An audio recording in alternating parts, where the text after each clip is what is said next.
Dios les bendiga y sean una vez más bienvenidos a Red Nueva Vida Podcast. Qué alegría tenerlos una vez más aquí con nosotros para conversar en este espacio que con mucho amor hemos preparado para ustedes. En esta temporada número 2, la Biblia como texto sagrado. Una vez más, doy la bienvenida a Oscar Jiménez. Saludos, Oscar, ¿cómo estás? Hola, Harold, ¿cómo estás? Muy bien, gracias. ¿Y tú? ¿Bien? Muy bien, muy bien. Qué alegría saludarte. Y el día de hoy tenemos una invitada muy especial, María del Mar Orozco. Bienvenida. Qué gusto y privilegio tenerte con nosotros. Hola, Harold, y a todos los que nos están viendo, un saludito. Bien. Qué gusto tenerlos con ustedes. En el episodio de hoy vamos a hablar de la aplicación de la Biblia en la actualidad, cómo leerla el día de hoy. En un mundo en constante cambio, los desafíos que tiene la iglesia hoy para la familia, la fe, el acercamiento al texto bíblico, las tentaciones, todo lo que está pasando en este mundo de la tecnología, de la revolución. Tenemos muchos desafíos como cristiano y como iglesia para acercarnos, leer, interpretar y sobre todo aplicar la Biblia. En el mundo contemporáneo, Oscar y María del Mar, la iglesia tiene muchos desafíos y uno de ellos es acercarse al texto bíblico y a la interpretación correcta. Como iglesia, ¿cómo debemos leer la Biblia el día de hoy y por qué es importante, Oscar? Obviamente, esa es una pregunta. ¿Cómo debemos leer la Biblia? Pienso que debemos leerla en comunidad.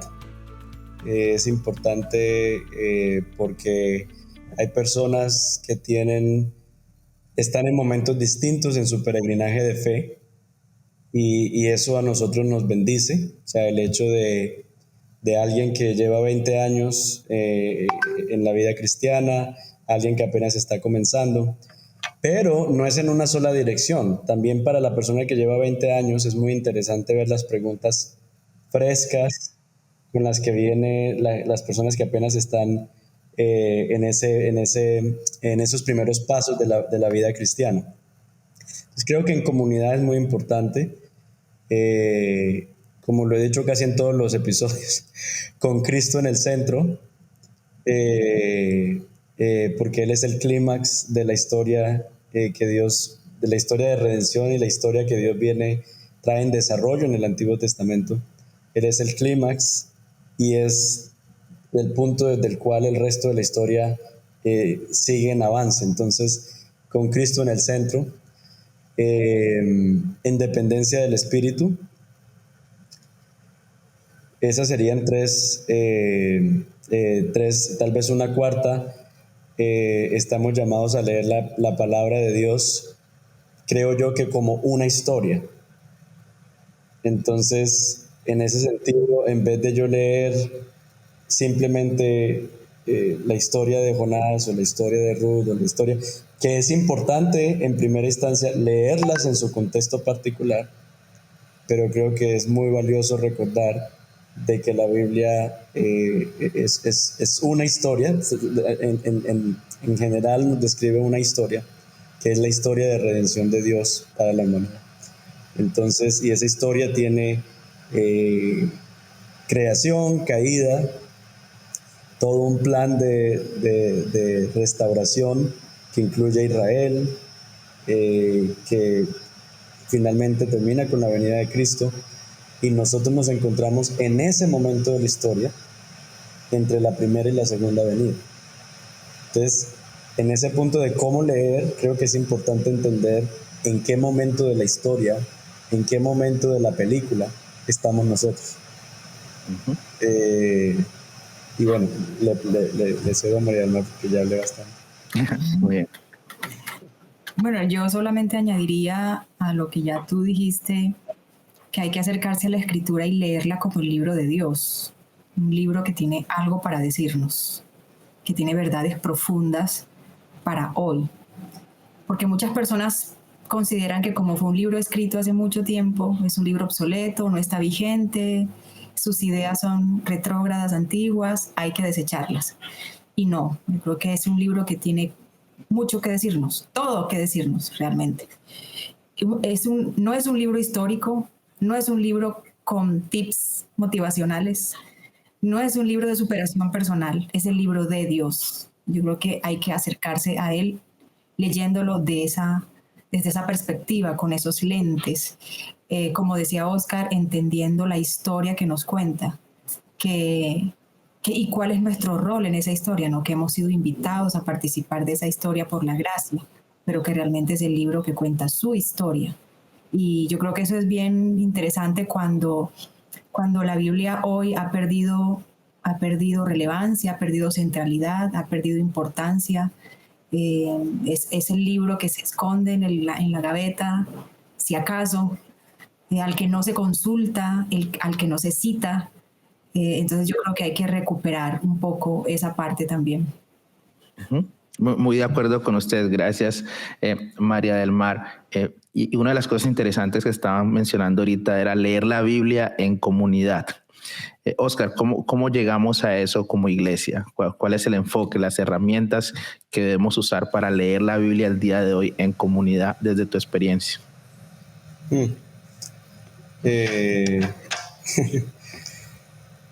Bueno, precisamente estamos tocando un tema que es el tema de la aplicación de la Biblia, ¿cierto?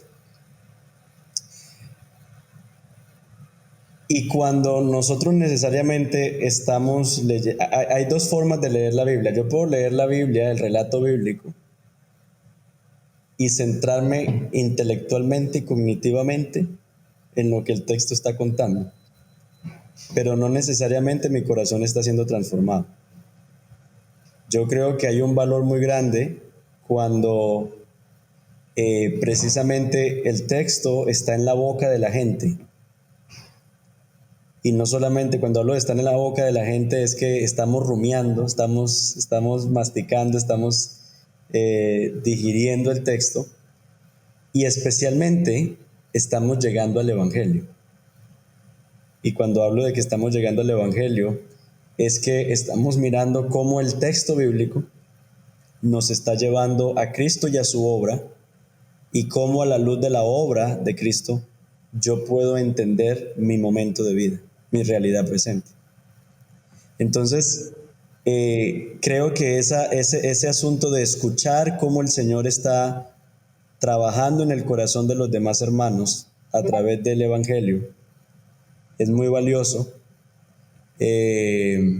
porque es fácil también llegar a un estudio bíblico, escuchar y comentar sobre el texto. Mira, increíble, la mujer se acercó y no le importó ser humillada, pero sin que eso necesariamente a mí me esté interpelando.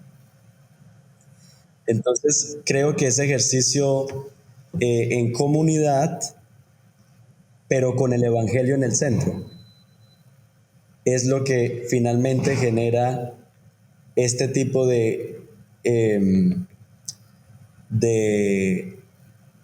aplicación, de transformación, y creo que en parte responde a la pregunta ¿cómo aplicamos la Biblia hoy? O sea, yo tengo que llegar del texto al Evangelio, y a partir de quién es Cristo y su obra, y esa obra, como he dicho en otras ocasiones, Cristo existe en esa relación trinitaria del Padre, del Hijo y del Espíritu Santo, como esa obra, quién es Cristo y su obra, finalmente están hablando a mi realidad hoy, desde el texto al Evangelio y a mi vida. No sé si... Uh-huh. Muy bien. ¿Querías de pronto hacer algún comentario allí, María del Mar, acerca de lo que Oscar viene dialogando? Bueno, cuando él estaba hablando, recordé ese pasaje del Antiguo Testamento en el que Esdras reúne a la comunidad, y este pueblo viene del exilio, ¿no? Y habían estado por mucho tiempo desconectados de la adoración, del templo, de sus prácticas comunitarias, y Esdras reúne al pueblo y en grupos pequeños se les va explicando la ley y recuerdan todas las cosas que habían dejado de practicar, que tenían que ver con sus rituales de adoración. Y el pueblo, en respuesta a la comprensión de la Escritura, terminan llorando, haciendo celebración y retomando lo que habían dejado de hacer. Entonces yo creo que ese es un bonito ejemplo de cómo la escritura, leída en comunidad, transforma desde adentro. Bueno, ahora para nosotros es a partir de Cristo, su obra y el Evangelio, ¿cierto? Entonces, cómo la comprensión de la escritura, cuando lo hacemos juntos, evidencia, en este caso, el pecado, evidencia cómo habían abandonado a Dios, cómo habían abandonado la adoración y cómo tuvieron una respuesta en obediencia. Ellos se arrepintieron, lloraron, expresaron su dolor y retomaron aquello que los identificaba como nación y que habían dejado de hacer. Entonces yo creo que eso es bello de la adoración comunitaria, de las lecturas comunitarias, porque nos permite juntos, como cuerpo de Cristo, poder responder en obediencia. Y eso elimina eso del individualismo que está tan de moda, que es yo solito en mi habitación o yo solito viendo la celebración de la iglesia por YouTube. Quita eso, ¿cierto? Para que lo hagamos juntos, en comunidad. Y hay mucha riqueza en eso.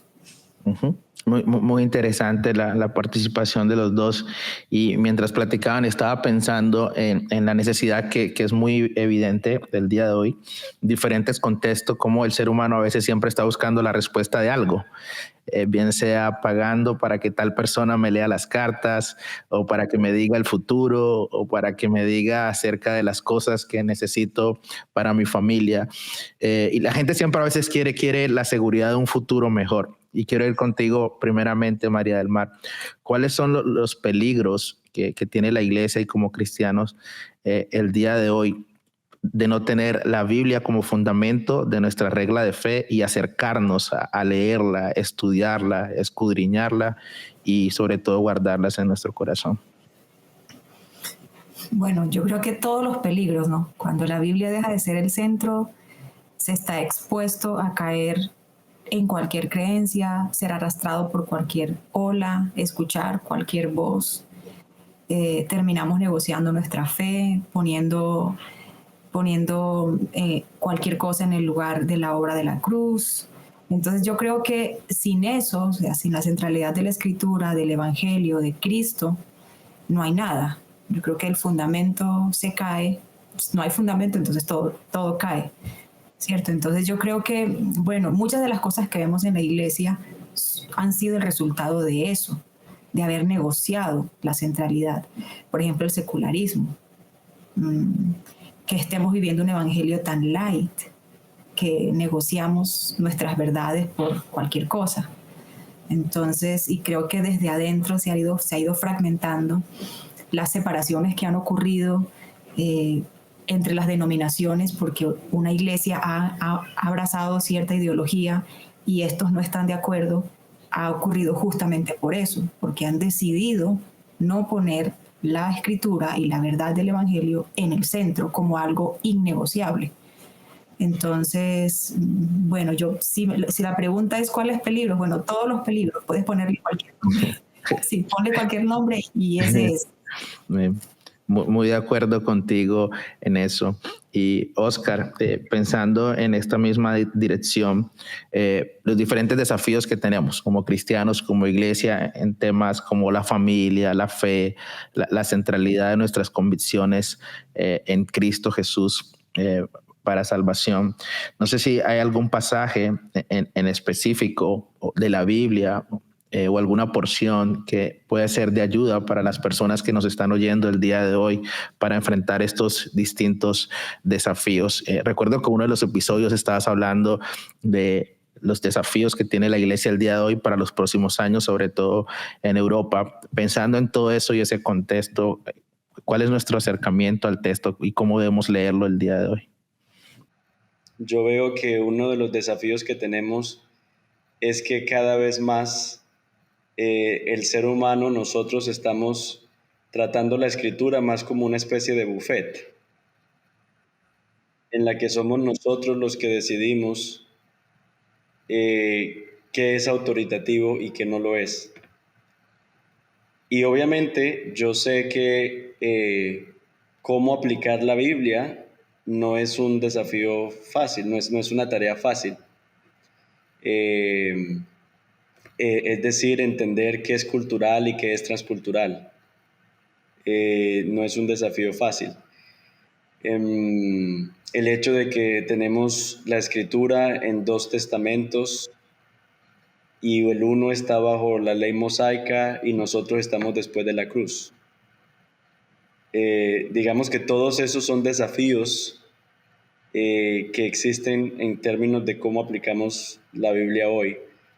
El tema de figuras literarias, imágenes, metáforas. Por ejemplo, yo he visto desde personas que todo lo que se encuentra en la escritura es literal, y de hecho no sé si tú te has dado cuenta, pero hay iglesias donde incluso entran serpientes, serpientes de verdad, no metafóricas, sino serpientes, para el predicador como demostrar ese pasaje que dice que comerán cosas mortíferas y no sé qué, y no les hará daño, y que entonces, claro, esa es una interpretación, una lectura, por ejemplo, literal de las escrituras. Entonces, un desafío que yo veo para la aplicación de la Biblia es el hecho de no diferenciar, no preguntarme, y eso va a uno de los episodios que ya grabamos, qué tipo de género, qué literatura estoy leyendo. Esa es una cosa, ¿no? Entonces, pero por otro lado, el desafío de yo tratar la escritura como un buffet, y entonces finalmente yo no termino sometiéndome. O sea, yo termino tomando el control de mi propio discipulado. O sea, Cristo dijo, sígueme, pero yo escojo qué cosas, qué cosas debo seguir y qué cosas no debo seguir. Entonces, y de hecho, una de las frases de John Stott es que el evangelio consiste no en suscripción, sino en sumisión. Entonces, si no hay rendición, en realidad no va a haber la transformación que la escritura se supone que debe generar en mí. Entonces, ese es uno de los desafíos grandes con los que yo me encuentro, en el sentido de personas que cada vez más no ven ningún valor en el Antiguo Testamento, no ven ningún valor tampoco en las escrituras a veces de Pablo, y son selectivos en cuanto entonces qué es palabra de Dios y qué no lo es. Y claro, si yo a la dieta que Dios me ha puesto le quito los profetas o le quito la ley o le quito, entonces, ¿qué tipo de formación? Hay algo de lo cual voy a estar carente para que el hombre de Dios sea enteramente preparado para toda buena obra. Ahora, con esto, obviamente creo que hay cosas que hay que mencionar que me parece que son las razones por las cuales la gente termina descartando la Biblia.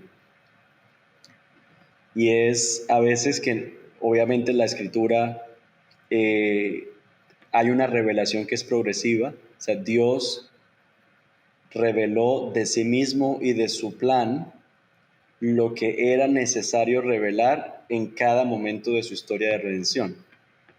Nosotros ahorita con la cruz tenemos un panorama mucho más completo y mucho más amplio de lo que tenían las personas en el Antiguo Testamento. Aun cuando el Evangelio estaba presente en el Antiguo Testamento, lo entendemos mucho más claramente es con la venida de Jesús. Entonces, entender ese tema de la revelación progresiva, y que por eso yo todos los asuntos, poligamia, si comer cerdo, no comer cerdo, todas esas cosas las debo mirar a través del lente de la revelación progresiva del Señor en Cristo. Entender por lo menos que en varias ocasiones, tanto en el Antiguo como en el Nuevo Testamento, los mandatos que se dan no se dan en contextos ideales, sino en contextos brutales. Y a menos de que uno entienda la atrocidad social en la que vivían en ese momento, uno va a poder entender la bondad y la generosidad de Dios al haber dado esos mandatos. No sé si me estoy comunicando. Entonces, claro, yo puedo ir y leer un texto con respecto a las leyes de qué pasaba con la chica que fue abusada y qué pasaba con no sé quién. Y yo desde mi mente, 2023, entonces voy y digo, es que, pero nos toca reconstruir y cada vez que reconstruimos, nos vamos a encontrar con el carácter de Dios que está velando por el vulnerable, por el débil y por el abandonado. Entonces, recordar de que la Biblia en ocasiones los mandatos que da no los da en contextos ideales, porque ya no estamos en el Edén, sino en medio de contextos brutales.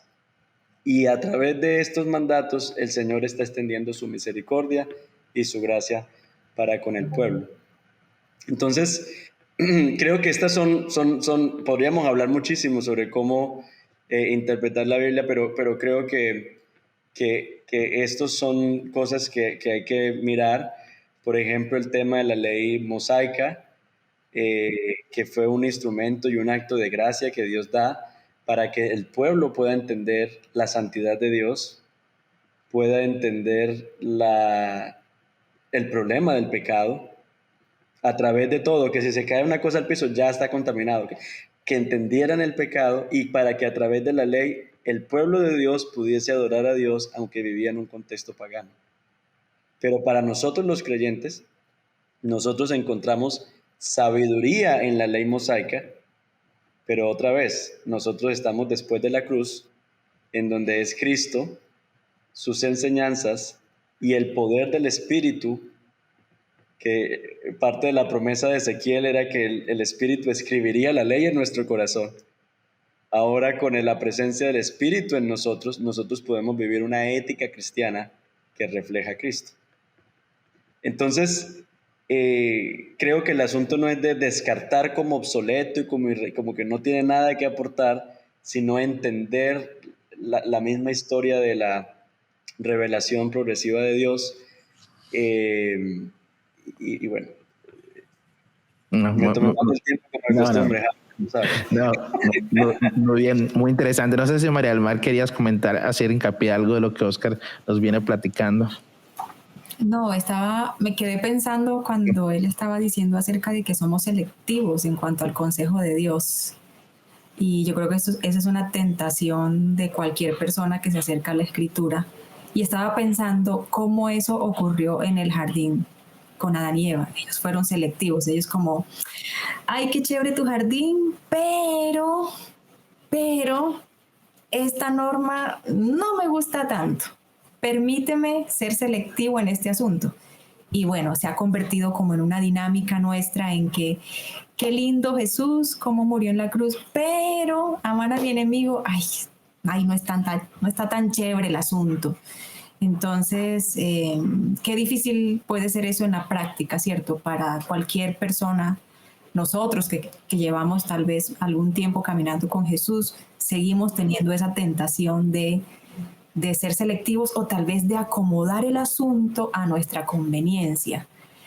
Tal vez lo que hoy me conviene más, tal vez no era lo que más me convenía hace 5 años, pero como tengo esa tentación en mi corazón, amaño el texto ahí para que finalmente termine diciendo lo que más me conviene, lo que más se ajusta a mi corazón idólatra, a mi corazón pecaminoso. Entonces, bueno, yo creo que es un desafío que todos los que nos acercamos a la Escritura tenemos.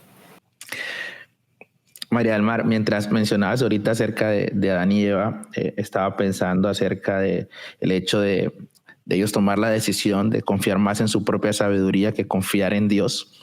Y eso me lleva a pensar en cómo de alguna manera al día de hoy la iglesia, cristianos o en algunas áreas, las personas deciden confiar más en su propia experiencia, en su propio conocimiento, que en la Biblia. Y lamentablemente en algunas partes hasta ver como si fuera algo obsoleto, que no es relevante al día de hoy.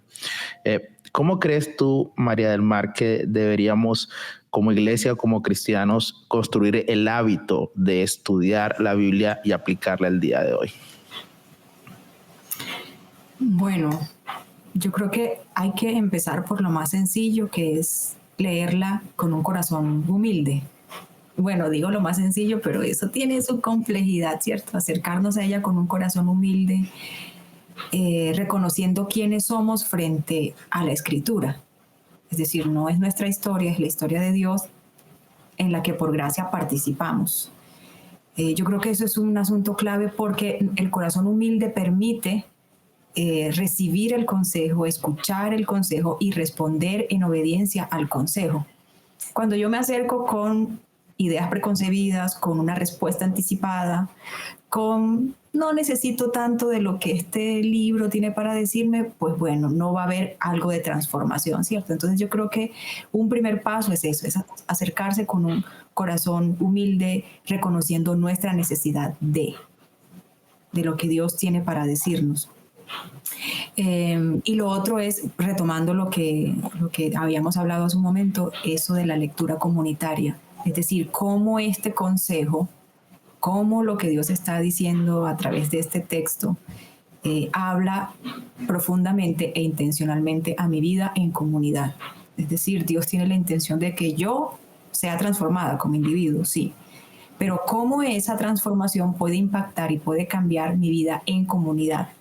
Es decir, si cada uno de nosotros hace ese ejercicio, yo creo que la comunidad entera va siendo transformada, porque creo que se ha hecho un mal uso de ese texto de cuando Jesús dijo, entra a tu cuarto, cierra la puerta y ora a tu Padre que esté en secreto. Entonces hemos entendido que es yo con el Señor y nadie más. O sea, y esto que pasa aquí entre Dios y yo no afecta a nadie más, solo tiene que ver conmigo. Pero realmente, si eso que pasa entre tú y Dios no tiene un impacto en la comunidad, entonces yo creo que no hay una verdadera transformación, como ocurría en la iglesia primitiva, ¿cierto? Que todo está en un contexto de comunidad. Entonces yo inicialmente pensaría en esas dos cosas, tener un corazón humilde al acercarme a la escritura, reconociendo mi necesidad pero también pensar cómo eso puede afectar lo que está ocurriendo en mi entorno, en mi comunidad de fe, en la familia de la fe. Muy bien, muchas gracias María del Mar, muy interesante tus comentarios y terminabas con esto, la familia de la fe. Y no es un secreto los diferentes desafíos que tenemos hoy como iglesia, el tema de la familia. Oscar, ¿cómo puede ayudarnos a aplicar de una forma correcta y responsable el texto bíblico para abordar este tema de la familia el día de hoy en la iglesia? Bueno, Harold, yo pienso que nosotros en la sociedad en la que vivimos tenemos muchos desafíos, muchos frentes abiertos, con el tema, por ejemplo, de la inteligencia artificial, el tema de la tecnología, el tema de la ideología de género. O sea, tenemos muchos frentes abiertos. Y pienso que muy probablemente, pensando por ejemplo en todo este tema de la inteligencia artificial y todo el asunto, uno dice, ¿qué versículo? Y vamos a poder usar para dar una respuesta a, digamos, a este desafío que estamos encontrando. En el tema de la familia, tantos frentes abiertos con respecto a las problemáticas, toda esta epidemia de enfermedades mentales que estamos experimentando. Yo no sé si eso es global, pero por lo menos aquí donde nosotros estamos, mucha gente en depresión, mucha gente en esto, lo otro. Y bueno, una de las preguntas es cómo podemos nosotros, a partir de la palabra, llegar y entrar en conversación con esas realidades. Y por esa razón regreso al punto del Evangelio, que tal vez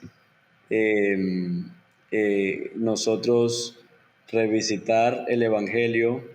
Yo una de las, para mí es muy central, las personas que han estado en nuestra iglesia, María del Mar lo sabe, pero tú también, yo entiendo que los primeros creyentes estaban perseverando en la doctrina de los apóstoles. Y yo creo que esa doctrina de los apóstoles es lo que luego conocemos como la regla de fe y lo que luego viene a ser lo que tenemos como el credo de los apóstoles, que es el resumen de los pilares de la fe cristiana. Y yo creo que aunque a partir de allí nosotros no necesariamente directamente tenemos respuestas creo que sí, quién es Dios y el obrar salvífico de Dios nos ayuda, es el fundamento para abordar esas respuestas. En otras palabras, déjame decirlo de otra forma, a ver si desenredo el hilo. Pablo le escribe a comunidades que se encuentran en situaciones particulares, situaciones que eran nuevas en su momento. Por ejemplo, cómo es que se relacionan los judíos y los gentiles, cómo es que viven, me explico, o sea, todas estas situaciones eran nuevas para un movimiento que era predominantemente judío. Pero ¿qué es lo que hace Pablo? Pone el anclaje en la obra de Cristo, que es lo que generalmente en las cartas encontramos, que comienza hablando de qué ha hecho Dios en Cristo, para luego entonces abordar las exhortaciones y mostrarnos a nosotros cómo vivimos a la luz de lo que Dios ha hecho en Cristo. Entonces creo que la misma dinámica aplica. Nosotros tenemos el Evangelio, lo que Dios ha hecho en Cristo. Entendemos que es central, que Dios nos ha perdonado, es central lo que nos espera, el tema del juicio, el tema de la vida en comunidad. Y creo que eso nos va a ayudar a responder otras preguntas, como ¿qué significa ser humano?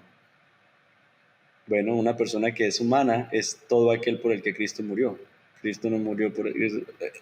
Entonces, creo que desde allí, desde lo que Dios ha hecho en Cristo, es el fundamento para las otras conversaciones. Entonces, creo que sí hay, y no sé si quieren ampliar sobre esto o si quieren, pero, y no sé si esto es útil tampoco, porque he hablado mucho y no sé si finalmente esto va a ser útil, pero siento que ese es el punto de partida para la conversación sobre estos otros temas. No, muy útil, Oscar, muy útil.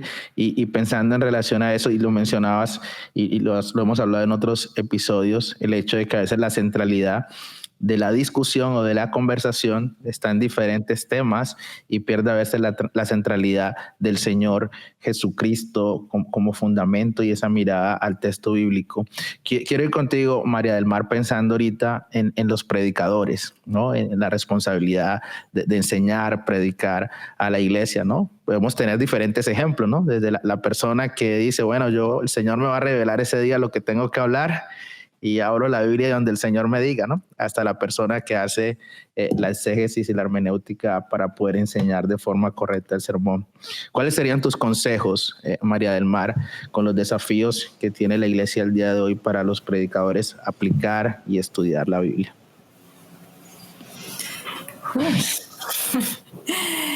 Bueno,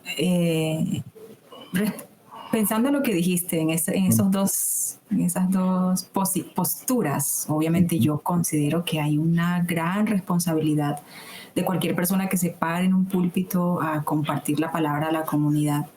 Y se requiere un estudio serio, responsable, minucioso de la Escritura para dar un alimento sólido a la comunidad. Eso, yo creo que eso es innegociable, ¿cierto? En mi opinión. Entonces, yo creo que en ese estudio serio, responsable, minucioso, el pastor va a poder encontrar respuestas y establecer los puentes correctos entre el texto bíblico y la realidad de su congregación. Creo que muchas veces no se es relevante porque no se toma el tiempo de estudiar el texto y mirar cómo ese texto puede responder a las necesidades de la comunidad. Y pasa justamente, ahí irías justamente a tu pregunta, ¿cuáles serían los consejos? Bueno, yo creo que en esos tiempos de estudio, de meditación, de oración, y además de hacer una lectura del contexto, de tu iglesia, de tu comunidad, de las problemáticas, va a encontrar una respuesta. cuando en un taller que alguna vez compartí con los profes de niños, hablábamos de las 4P de los niños, que yo creo que pueden aplicar perfectamente para cualquier pastor que quiera hacerle las preguntas a su comunidad. Es decir, cuáles son sus problemas, sus pecados, sus posibilidades y sus peligros. Responder a esas 4P le va a dar una lectura de su iglesia, de su entorno, de su comunidad y cómo el texto puede responder a esas 4Ps. Entonces, yo creo que es una lectura de ambos escenarios. Hay que tomarse el tiempo de leer la escritura, entenderla pacientemente, pero también leer el contexto, leer nuestros tiempos, entender cómo están nuestros tiempos, escuchar la radio, ver las noticias, leer el periódico, etcétera, porque eso nos abre como un panorama, ¿cierto? Y darse el tiempo también de poder entender qué está pasando aquí y establecer el puente entre los dos escenarios. Yo creo que eso hace que nuestros sermones o el sermón del domingo sea un sermón relevante, un sermón que está hablando a una necesidad puntual, un sermón que está teniendo respuesta a las preguntas con las que la gente llega el domingo, cosas que están pasando en sus casas entre semana, llega a la iglesia y él encuentra una respuesta y dice, mira, la Biblia tiene algo para decirme. O sea, no imaginé que la Biblia tuviera algo que decirme a cómo está de caro el arroz, pero sí, la Biblia tiene algo para decirte. Entonces, pero creo que parte de ese ejercicio. Maneja bien tu presupuesto. Sé sabio. Muy de acuerdo contigo. Oscar, ¿querías mencionar algo aquí con este tema del sermón? No, consejos. Yo creo firmemente en el valor de la predicación expositiva para solucionar ese problema de la selectividad. Yo creo que cuando uno abre camino y dice vamos a estudiar Primera de Corintios o vamos a estudiar, ahí te toca entrar a pasajes bíblicos que tú no entrarías, a temas que tú no entrarías, pero que si están allí es porque son de alguna manera, Dios en su providencia los ha dejado allí para que nosotros seamos edificados a través de eso. Entonces, me parece que este tema de la predicación expositiva tiene mucho valor en precisamente proveerle a la iglesia como esa dieta integral que necesita para que pueda ser relevante el mensaje, pero también fiel, porque uno de los peligros, una de las tentaciones o los peligros que vivimos los que predicamos constantemente es el peligro de la monotonía. O sea, sin darnos cuenta, a caer en simplemente un asunto circular alrededor de un tema. Y también debemos recordar que nosotros somos seres que estamos situados en un contexto y somos impactados por situaciones que están ocurriendo. Y entonces, como yo no me vuelvo, la predicación de la iglesia no se vuelve simplemente acción-reacción. O sea, yo estoy reaccionando a todo lo que está pasando, pero finalmente no estoy ayudando a la gente a entender su situación o a ellos ubicarse desde el lente del plan de Dios, que es lo que nos ayuda precisamente cuando nosotros estamos yendo a través de la escritura. Entonces, recomiendo mucho el tema de la predicación expositiva. Con eso no quiero decir de que no hay espacio dentro de la iglesia para el sermón temático, pero a mí me parece que la dieta regular, pero esto es muy personal, ¿no? No tengo un versículo para eso, pero creo que la dieta regular de una comunidad debería ser la predicación expositiva. Muy bien, muchas gracias hermanos, y ya cerrando el episodio del día de hoy, que estoy seguro ha sido enriquecedor y de bendición para nuestros oyentes, así como nos ven pastores, líderes, estudiantes de seminario, también tenemos posiblemente personas que están empezando su caminar de fe en la iglesia. ¿Cuál sería su consejo, su recomendación para acercarse a estas personas al texto bíblico, a leer la Biblia, que dice, ¿dónde empiezo? En los evangelios, en Génesis, en el principio. ¿Cuál sería su consejo? Y si hay algún recurso que ustedes puedan recomendar a estudiantes o a pastores que pueda ayudar. Quiero empezar contigo, María del Mar. Bueno, mi consejo es que empiecen a leer. Eso sería lo primero. Empiecen a leer, a establecer el hábito. Cada persona lo hace de forma diferente, no hay una regla estricta que tiene que ser 1 hora cada día, escribir en un diario. Bueno, digamos que cada persona en eso tiene como una forma particular. Descubre tu propia forma en la que disfrutas más, en la que recibes más, en la que incorporas más, y créalo como un hábito para tu vida. Y si hay un recurso, la Biblia misma es el recurso. Yo sería irresponsable si recomiendo algún libro o algún autor, aunque tengo muchos favoritos, pero en este caso un recurso es la Biblia misma. Ella se interpreta a sí misma, ella tiene todas las verdades.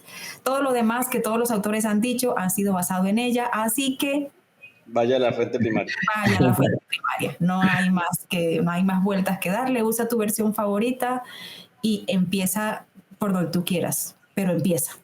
Uh-huh. Muy bien. Yo le diría el consejo de María del Mar. Lee la Biblia con otra persona también. Entonces, si estás comenzando apenas en la fe y hay un hermano o hermana en la comunidad que te inspira por su devoción al Señor, pregúntale, hermanos, ¿será que usted tiene en la semana un tiempito para que nos tomemos un café y leamos la Biblia juntos? Esa sería una manera de leer la palabra junto a otra persona y entonces volvemos al punto a donde comenzó esta conversación de leer la Biblia en comunidad. Eso generaría una dinámica que es aparentemente enriquecedora para la persona nueva, pero es profundamente enriquecedor para la persona que ya lleva más tiempo en la fe. Porque hay cosas que con el pasar del tiempo se van perdiendo, que esa persona que apenas está llegando lo tiene ahí a flor de piel, y es muy enriquecedor. Digamos,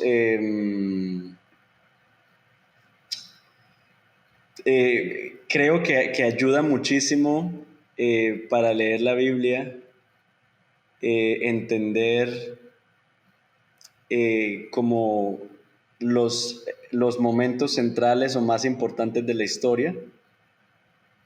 O sea, el hecho de saber de que hay creación, caída, y hay un plan de rescate que incluye a Israel, y a partir de Israel hay unas promesas, y Cristo se entiende a la luz de esa historia que viene en desarrollo.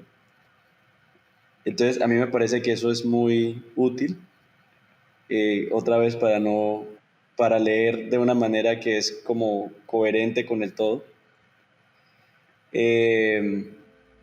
Y la otra cosa que para mí, digamos, si yo estuviese comenzando apenas, me hubiese gustado que alguien me ayudara a entender, y ya lo hemos mencionado en otro podcast, pero es que la Biblia tiene un tema unificador, que de alguna manera es el tema del reino de Dios. Arranca sus primeros capítulos en un escenario en donde Dios reina. Termina las últimas hojas con un escenario en el que Dios reina. Y entonces ese tema del reino de Dios, y el libro de Apocalipsis dice, ahora ha llegado la consumación de su reino. O sea, ese es un tema que va por toda la Biblia, y uno pudiese dividir esa historia del reino de Dios en 3 momentos, y sería teocracia, el momento cuando Dios reina; monarquía, que es cuando el pueblo dice no queremos que Dios nos gobierne, queremos un rey, y cristocracia.